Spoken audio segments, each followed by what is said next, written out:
Welcome to Innovations in Education. I'm your host, David Adams, CEO of the Urban Assembly. And on this show, we bring guests every single episode who have made things work in public education.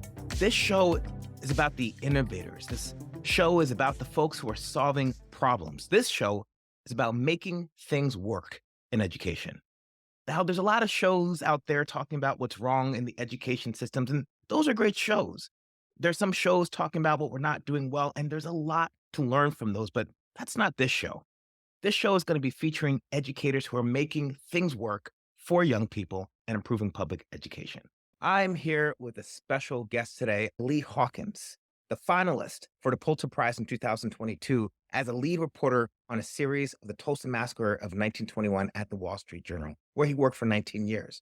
Lee, we're here today to discuss your new book, I Am Nobody's Slave. Welcome to the show.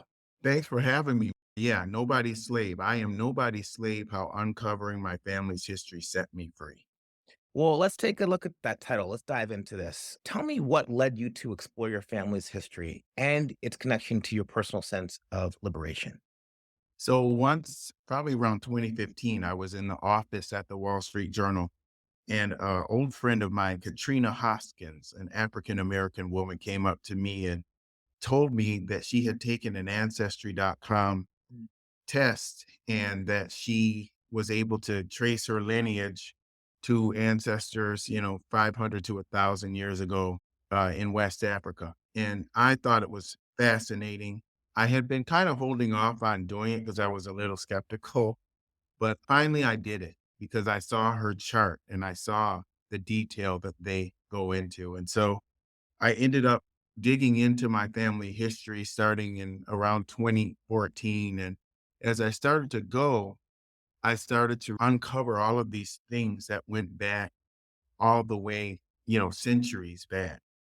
And I understood that my family had legacy in slavery, that some of us were enslaved, and that unfortunately we were also related to the family who enslaved us because of the amount of sexual assault that happened in the antebellum years. And when I did this, I started to realize all of the different modern applications of slavery and Jim Crow and the ways that it still shows up in our society and the ways that it can be internalized even by Black Americans. And I speak specifically about my own family and the way that I was raised. And, I think I wanted to call it I am nobody's N word initially, because that was a word that I'd been called my whole life since growing up in Minnesota.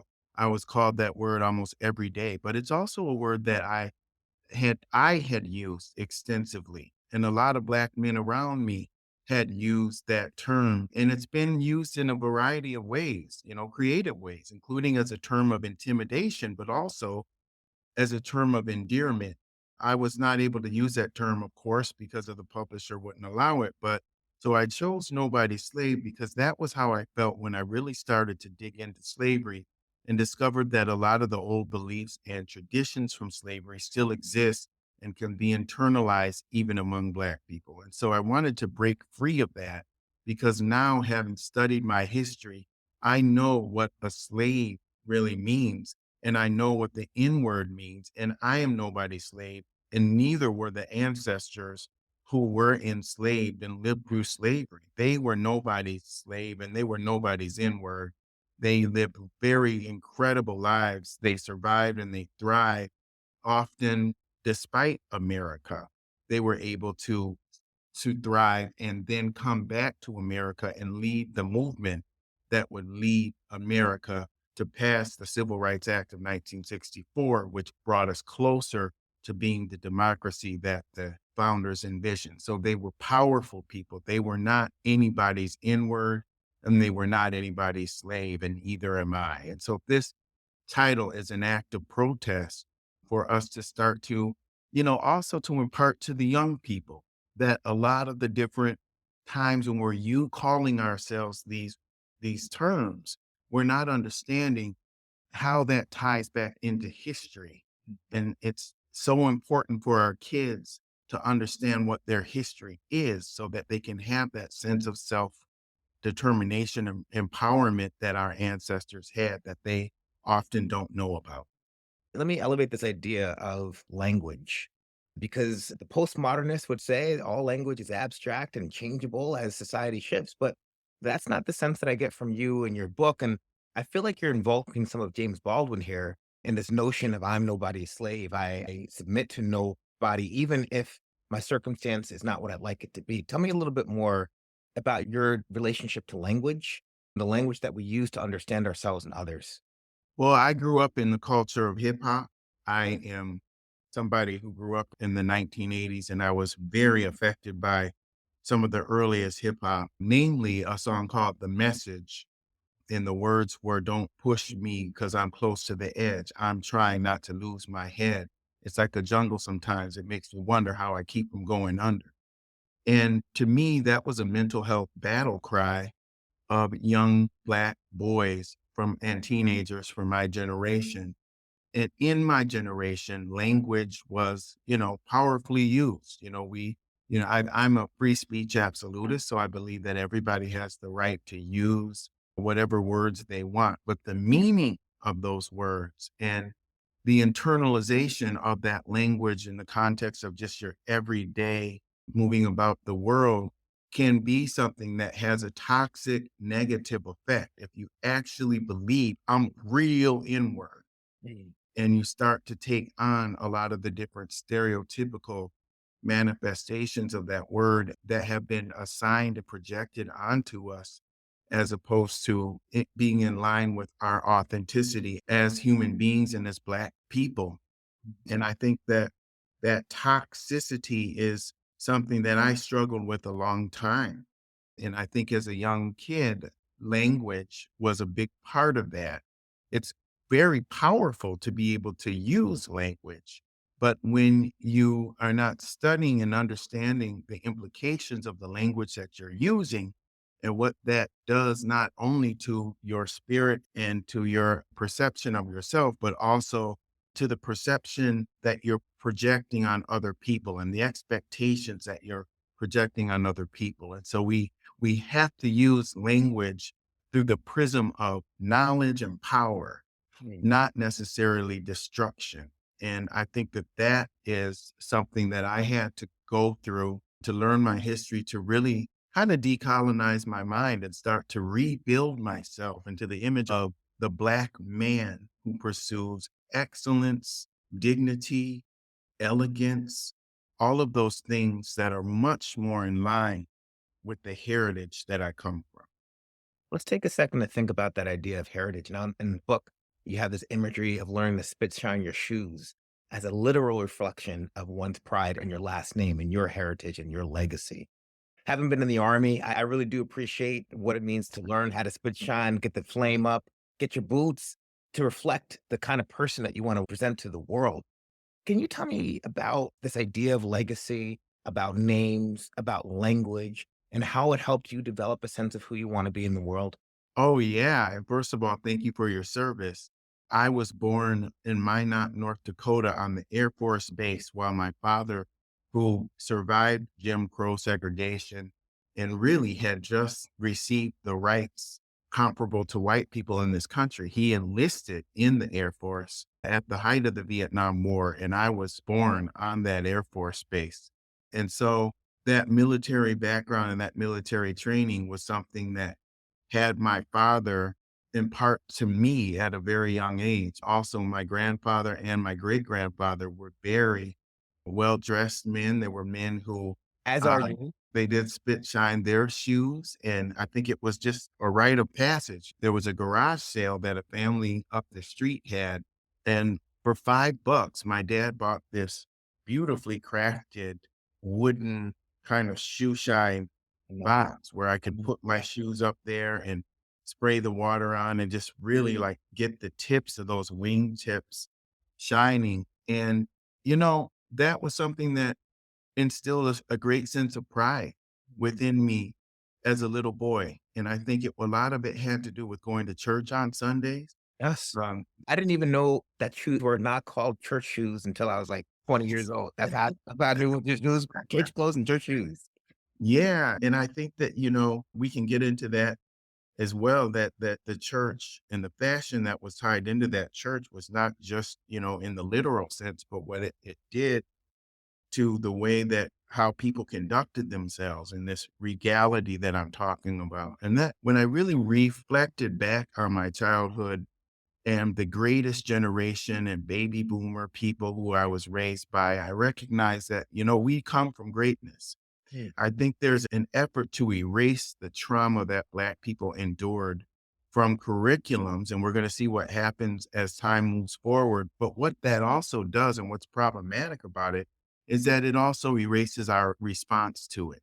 The fact that we survived and thrived despite it, and we did it through building villages and having dignity where everybody was responsible for the children, and the role that Black fathers and Black men played in that village that I grew up in shines through in my book. It's a narrative that we often don't see, a Black boy being heavily influenced by his father, his grandfather, and his great grandfather, and all of the men in the community. They were all very elegant, hardworking, determined men.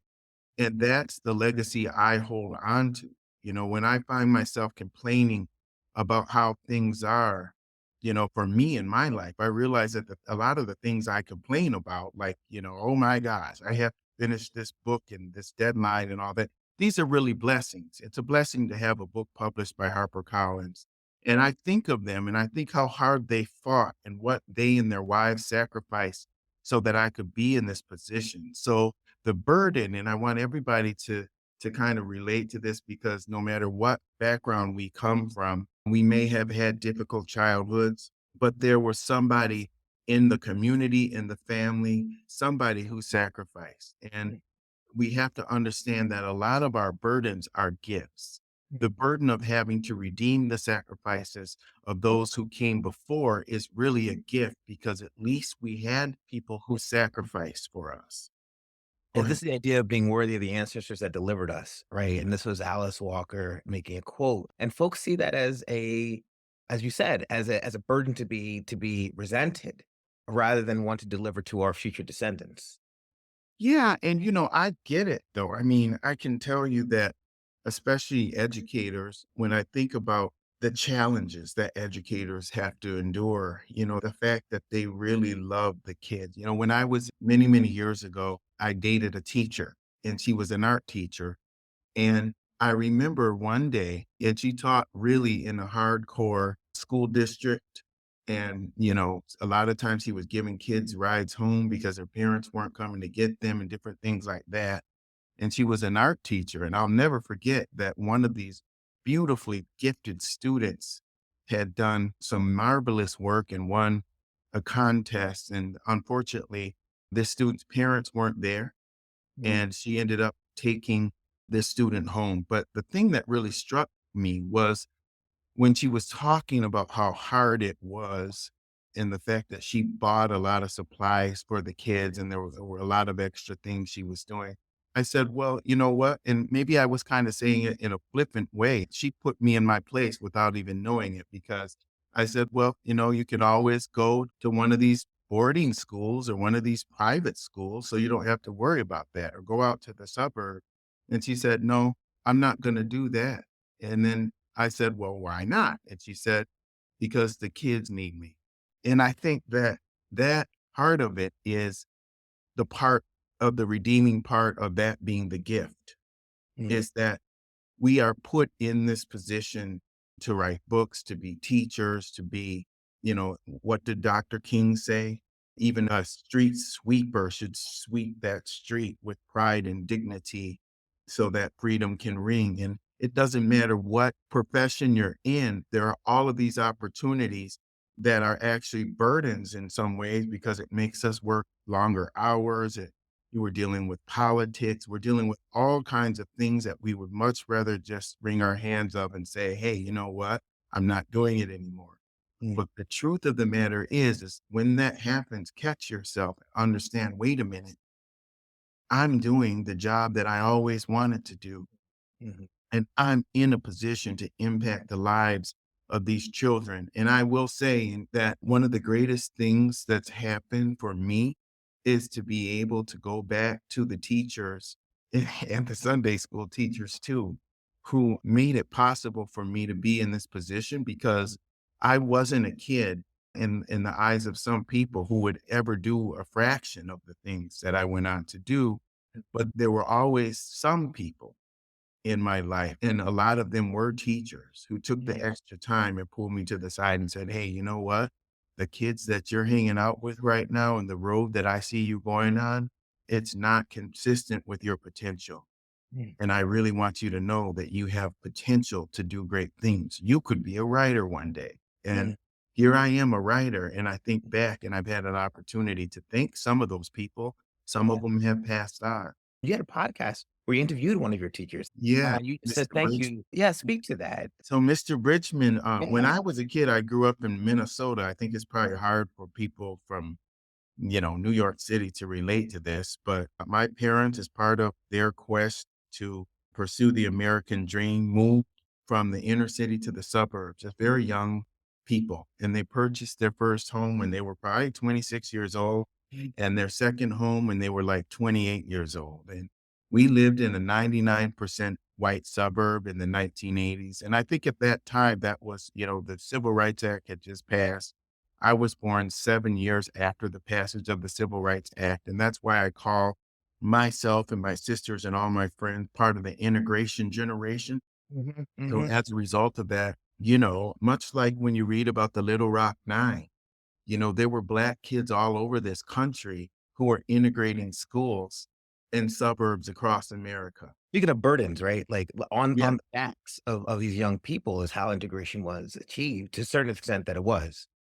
Yes, and this is one of the great things about the book is that I was able to peel back the layers of that experience of growing up in that environment Yeah. and how being the only Black kid and going through a lot of hate speech and figuring out a way to try to navigate through all of that as a second grader, third grader, and getting in trouble in school because, I fought back when I was called the N word, and then the teachers would call home, and then I would get the belt at home. And this, particularly in my third grade year, was really a problem to the point that I was getting the belt, you know, twice a week as a kid. And it wasn't until I was an adult that I actually started to have nightmares about those childhood whippings and this idea that I was this Black kid by myself, not really knowing how to process or to get past this. A lot of it was, pressure from my parents and my community to grow up fast and Yeah. to conduct myself in a way that was not really consistent with how a child would conduct. And, I'm not trying to complain. I'm saying that to set it up so that you understand the significance of Mr. Bridgman. So I Yeah. had a teacher that year who I really didn't know until later. She had a lot of her own problems. And this is important. We have to be trauma sensitive, not just to the students, but to the teachers, and the things that they could have going on in their home. And this teacher was chronically absent. Mm. And so there were many days where we had a substitute teacher.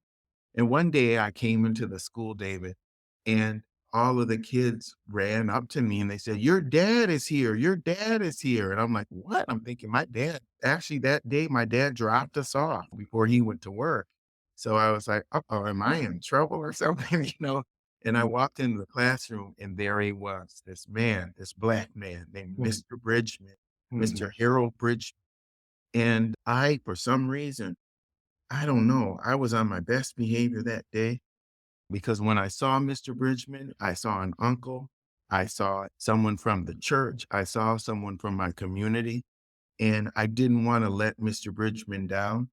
And at the same time, there was nothing that Mr. Bridgman seemed to be projecting on me. There was no idea that I was a troublemaker or anything. It was just, you know, today we're here to do business and I'm going to do business today. And I did business that day. And Mr. Bridgman, I never saw him again. Well, I never saw him for many years Mhm. because later on, when I was an adult, I actually found Mr. Bridgman And I did the story thanking Mr. Bridgman because of the profound effect that even just having a Black male teacher for one day had on my life and had on me, because that was the beginning of a turning point for me in that third grade year. And of course, later when I got to know Mr. Bridgman, I found out that Mr. Bridgman later became a psychiatrist and he worked on mental health and understood the kinds of issues that I work with now. So yeah, wonderful man. And if you're a teacher of color, just understand the incredible impact, what it means for the students to see not only a teacher in the classroom, but a David Adams, and what that means to young, not just young Black boys and girls, but to all of the kids, especially at that young, impressionable age, what it means for them to see you in that leadership position and guiding them in the way that you do. I appreciate that, Lee. And, when we talk about this idea of burdens, and you talk about like what your parents were trying to accomplish and how they understood discipline and what it meant for them for you to be in that position.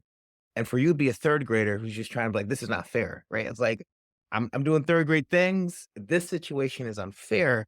And how long it took for you to process these kind of juxtaposing ideas of fairness, of obligation and responsibility, of what you're doing for yourself versus what you're doing for the community. And all these things kind of played out in terms of your understanding of discipline in the home, of its relationship to trauma and slavery. Talk to me a little bit more about this idea of what we owe ourselves, what we owe our communities. How do we balance those things so that we can be worthy, but also take care of ourselves? Yeah, good question. I wish I would have known that what was happening to me was wrong at that point, but I don't know that I really did, David, because as far as I knew, a lot of the Black kids around me were also getting the belt at home.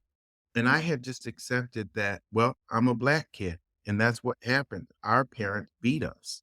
My parents loved me enormously, but one thing that was not discussed in my family, in my home, was my father's experience in Alabama. He would not talk about that. And I think it's important for us as Americans to accept that we were taught the narrative that Jim Crow was segregation. And it wasn't just segregation, it was apartheid. It was a system where there was a lot of racial violence going on. And that instilled fear in my dad. But once again, he never really explained that. All he would say is, you know what, we have to whoop you because if we don't whoop you, you could get killed. You could get killed out there. You could get in a gang. You could get killed on the streets, or you could get killed by the police.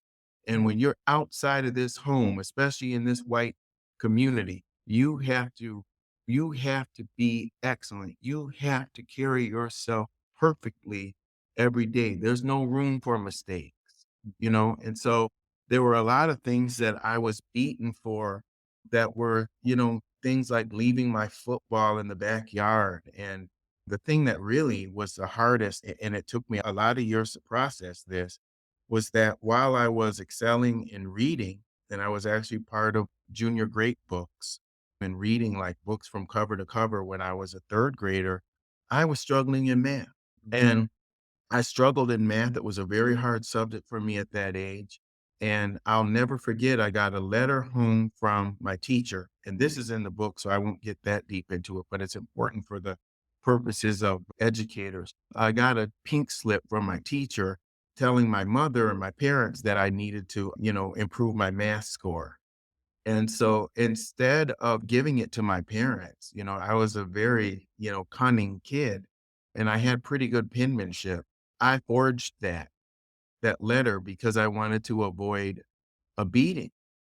And so what happened was it actually turned out a lot worse because not only did I get the beating, but I had, a month between that point and parent teacher conferences where I was very, very nervous. And this wreaked havoc on my central nervous system because I was worried, worried, worried. And I wonder how I didn't get an ulcer that hit because I was really always, all the way up to when my parents found out that I had signed that letter, I was really worried. And the thing about it, David, was instead of saying, hey, we know that you're not a bad kid and that you're really struggling in math, my parents said, "You're just clowning around with your friends. You're clowning around, you're being the class clown." And I got beat for, every time.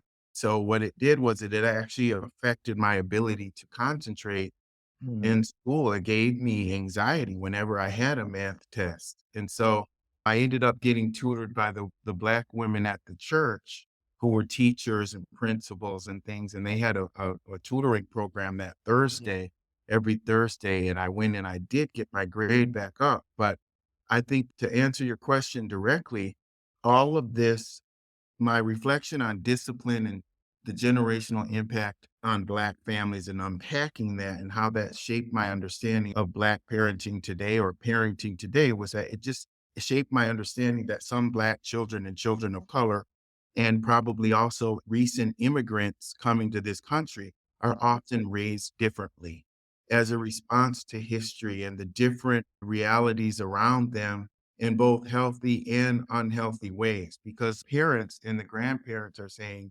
once again, we sacrifice for you to come here. It's not going to be fair. We don't speak the language, or, whatever it is. That is the way that a lot of the children are carrying this extra burden of having to carry these generations on their back. And that shapes discipline in some families. And the last thing I'll say on it is, when I got to be a journalist and I started to actually look at the Black homicide statistics, and I thought back to what my father said, "We beat you to keep you from being killed." I understood that out of every 100,000 Black boys, 34 of them will be a victim of homicide. So if you put 100,000 Black boys in a stadium, and you know that 34 of them will be a victim of a homicide, does that mean that you should beat all of them to keep them from becoming one of those 34? And mm, does it mean that if you beat a child his whole childhood, that that will stop him from mm, becoming one of the 34, or even worse, becoming one of the perpetrators who actually ends up killing another Black boy because he is so disillusioned from the abuse that he's experienced in his life? So if you traumatize the central nervous systems of the other 99,966, how is that effective parenting? And I think that, this is something that I'm turning on its head in the book. I'm really getting into this. And it's not to blame my parents or any parents from any background who chose this, but it's also to give some license for people who went through this experience, who could be adults now, who are navigating through and trying to make a decision as to whether or not they should hit their children and things like that. It gives people the fuller understanding of how all of this related to slavery and how all of this could affect a child at a very young age. And you know what? In my case, make it harder for them to excel academically. And so I'm not doing it from a position of judgment. I'm just telling the story about how it affected me. And I'm bringing teachers and people from the community and parents into the room so they can see what I went through as a little boy and what I later discovered about slavery, so that they could make their own informed decision about what to do. And by the way, 17 states, corporal punishment is still legal, and Black children and Latino children and special needs children are hit at disproportionately higher rates, even despite the fact that the behavioral infractions are comparable mm, across races. And so that too, and let's be honest, I don't spare any details in this book.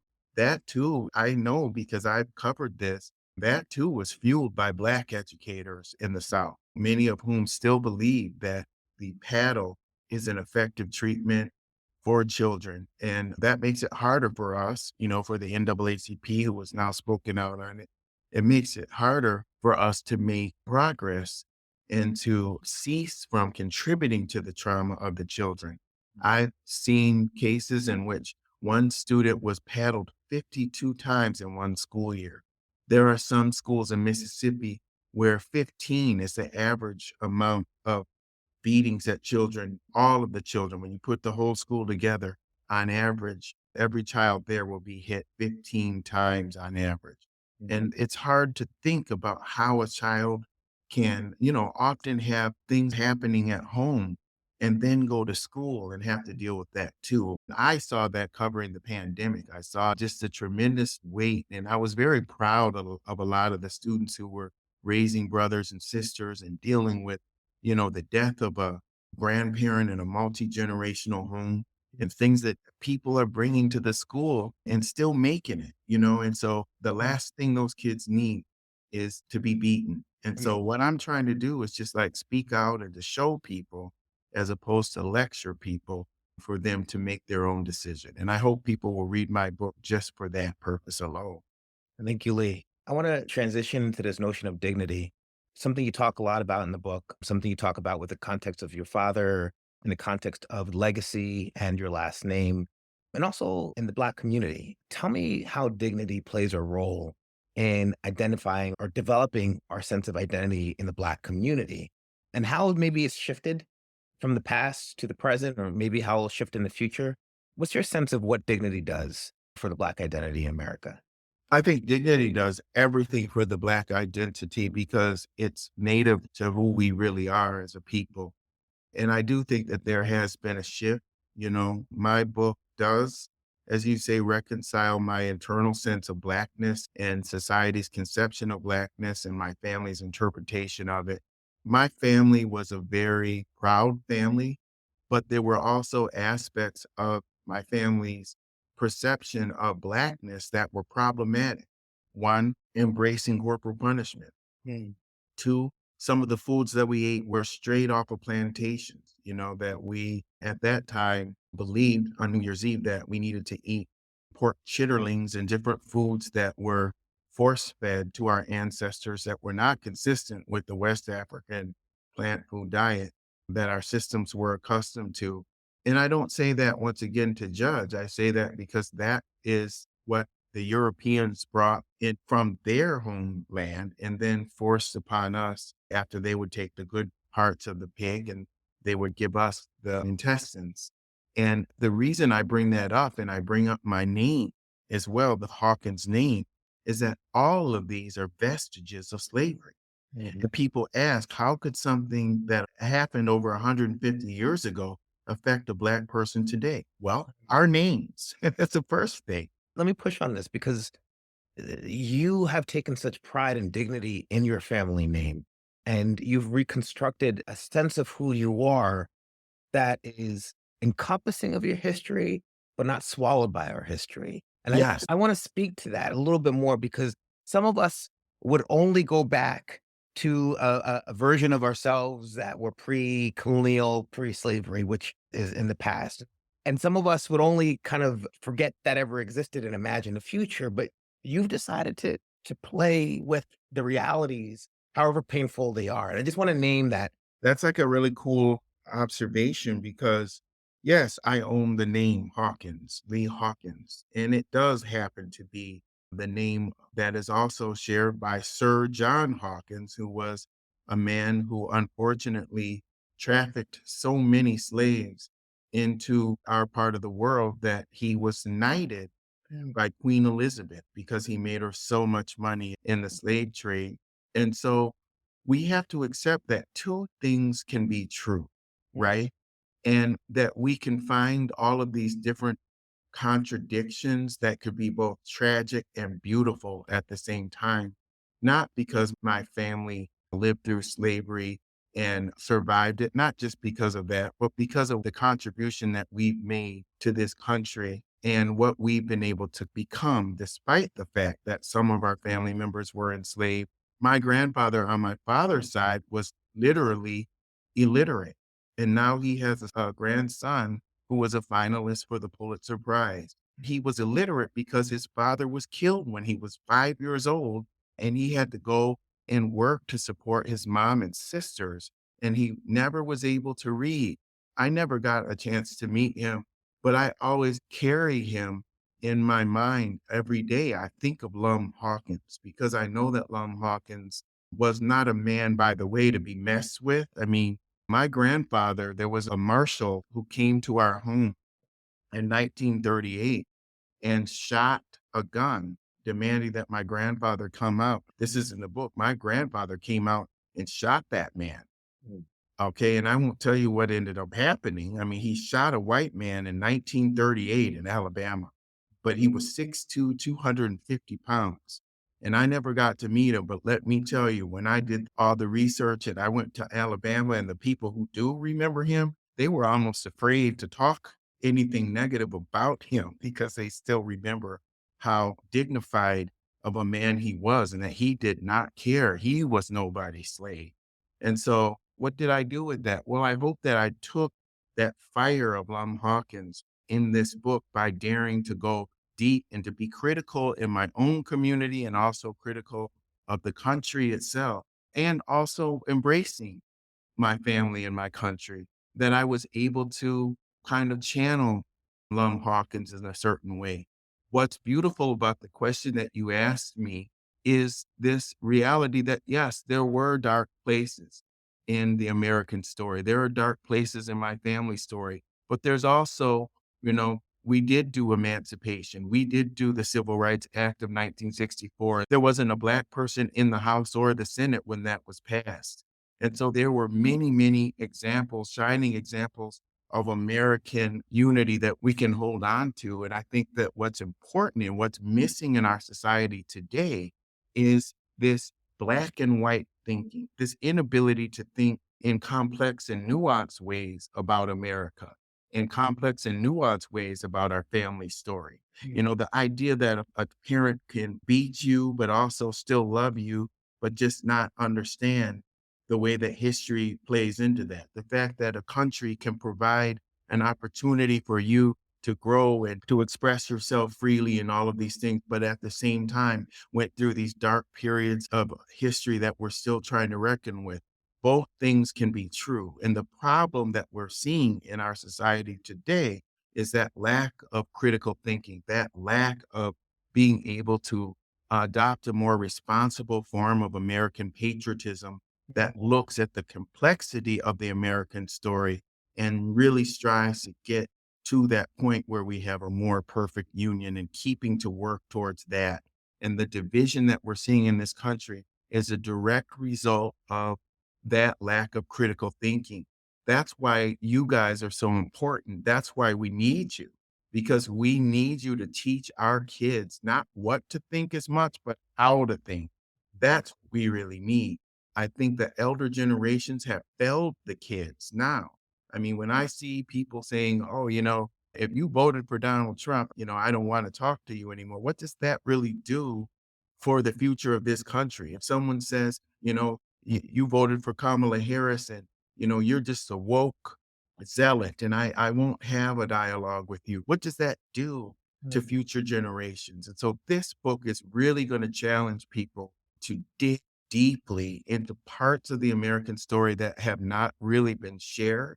And I think the best value of this book is to show the Black family structure and to show an experience of a Black boy growing up in a suburb and being in the Black community, and to show a Black man at the Wall Street Journals, and to show all of these different aspects of the American society and the American story that come from my view of in my experience in America. And it just informs people so that they can have a much more well-rounded understanding that the Black experience, in many ways, David, is not what people think it is. This election, the reason Kamala Harris had so many problems was because I think Black people are still trying to figure out what their identity is. We're very diverse. We have people hailing from West Africa, North Africa, and South America, Haiti, and all of these places, make up the Black American. Some were here foundationally, some just got here in 2000. And trying to put a label on all of us that would be all encompassing ideologically, experientially, culturally, that was just not something that was going to happen.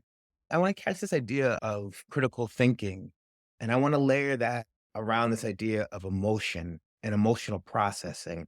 Because throughout the book, there's a lot of you, there's a lot of processing, there's a lot of reflection.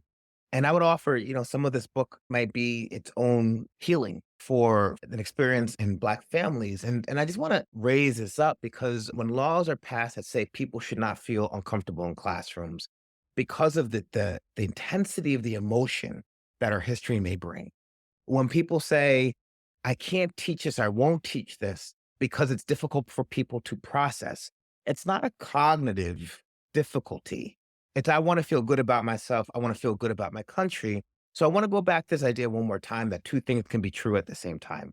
Things can be painful and they can be done out of love, even if they were hurtful. Things can be trying to unveil in order to heal, but that the treatment hurts. And I wanna turn this back to you around, like, where is our emotional core as a country where it relates to the Black experience, and how do we touch that as much as we touch the intellectual core? Well, I'll just tell you that, my father was my best friend, and I saw a parallel between my relationship to my family and my relationship to my country because both of them, in some way, most of them, in most ways, offer beauty to me and offered an opportunity for me to grow and to prosper, but they also abused me and betrayed me in many ways. And so, one of the hardest parts of writing this book was confronting that Mhm. and having to go into this man who was my best friend, taking a belt to me and, how painful it was to try to reconcile and the journey that my father and I took when, it wasn't just me. I mean, he opened up and started giving interviews and everything. And then he became educated. And we went through very painful bouts of therapy and late night conversations and we could have come to blows if I wasn't, 1,000 miles away when I called him and confronted him about this. And I see the same thing with our country.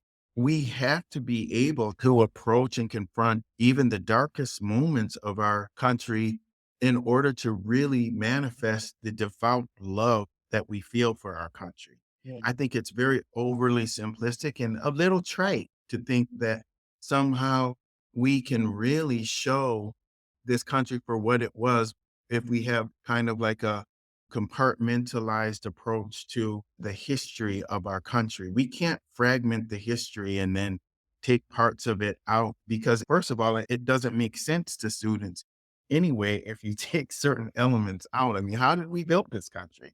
How did we acquire the land? I mean, those are basic fundamental questions that your average intelligent student is going to want to know answers to, and if they don't get those answers, then none of it makes sense. And Right. so, yeah, the people who really will suffer the most, I believe, are the white students in places like Florida where this is already happening, because they're being thrust into a world after they graduate that is very demographically diverse. Lee, this is a sub point of Brown versus Board that is not often reported out. We've talked about this previously, that white children were being told that they were superior and then having to deal with that challenge against the treatment of Blacks in their community. Like we all know that the doll and like Black students were like, yes, we choose the white doll. But white students were being lied to and they were struggling to negotiate those lies around superiority Yes. when living in a racist society that inflicted violence among Black people to uplift that superiority. Right. And then to get to the understanding that, I thought I was superior or I was told that I was superior. And now I got this Nigerian kid over here who's straight A's and going to Harvard. And I have to deal with that aspect. And I'm being told that I'm privileged, but my parents are struggling and I am not the kid who's going to Harvard. How am I privileged? And I mean, it really is just this Lie. disillusionment from every direction. And then when I do go to college, wherever I go, I walk in and I've got a professor from China, or I've got a professor from, Africa, or I've got a professor from Mississippi who is a Black teacher, or I have a woman. And, I've been told that this patriarchal society that I run it, and, I don't want to be, because I'm not woke, right? If that's not me that comes across, but I Yeah. also do understand that not all of these things that are saying are deeply political or partisan or anything. The fact is, this is the truth. Just For all but 60 years of our country's existence, we've been a patriarchal white supremacist society. And it's only been 60 years that Black people and women have been considered equal to white men in this country. That is not a political statement. That is a Under the fact. law, though, because Lee, Under the law, right? I want to be Under the clear because law. sometimes we use the word white supremacist in 2024 to mean many things Yes, right. showing up on time, right? I am talking about codified through a system of There government you go. violence, right? Amen. And And that's that's what not we're the talking. same thing. All right, It's yeah, I not think the it's same thing, David. And that's such a great observation because people get so caught up in the semantics of it that sometimes you have to understand that if you haven't done the homework, then yes, you're going to think white supremacy is the KKK or the fringe group over here or the alt right. No, I refuse to blame them mm, for the hate that they've done. I put it squarely where it belongs, the government. mm, Our government enabled and made it possible for these groups of people to be socialized to believe the hatred that they believe because it was fundamentally and foundationally our government.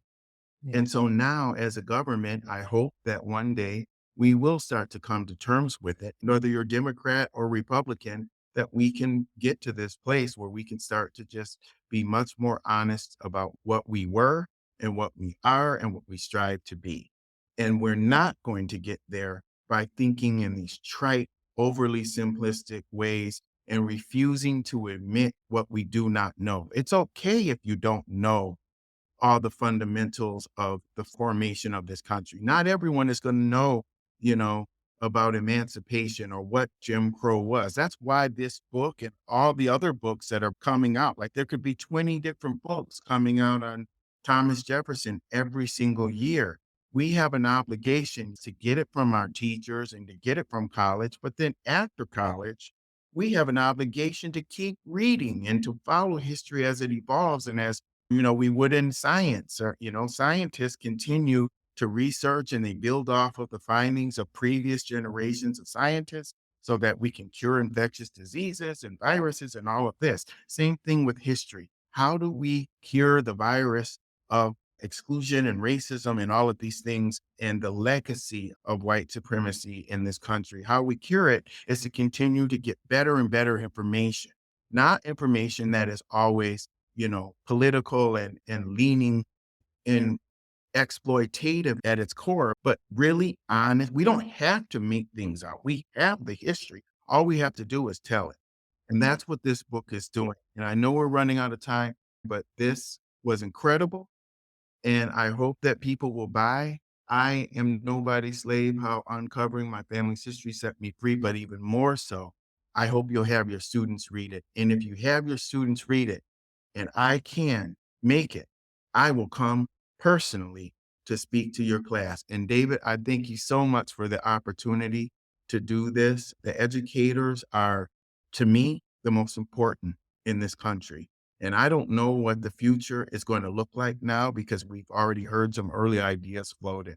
But let me tell you what I love about this is if something is not done right, it will be immediately apparent to the world because immediately people will understand how critical and how important all of you educators are. And a lot of times you're taken for granted. My sister's a guidance counselor. I come from a long tradition of teachers. I love y'all and I thank you very much. Thank you, Lee. One more time, the title of his book is I Am Nobody's Slave. And where can I get your book?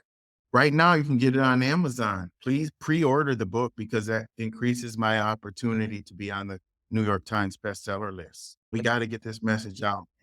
And for anybody out there who received corporal punishment as a kid, I want you to know that I spoke about my experience because I want every single one of you to know that that was not your fault and it is not your burden to continue to carry that going forward. And Thank you, that Lee. is very important to me.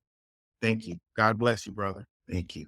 Thanks for listening to our latest episode of Innovations in Education, where we bring education leaders who have made things work in the education sector. If you like this episode, please subscribe so that you can hear more great content around innovations in education. I've been your host, David Adams, and have a great day.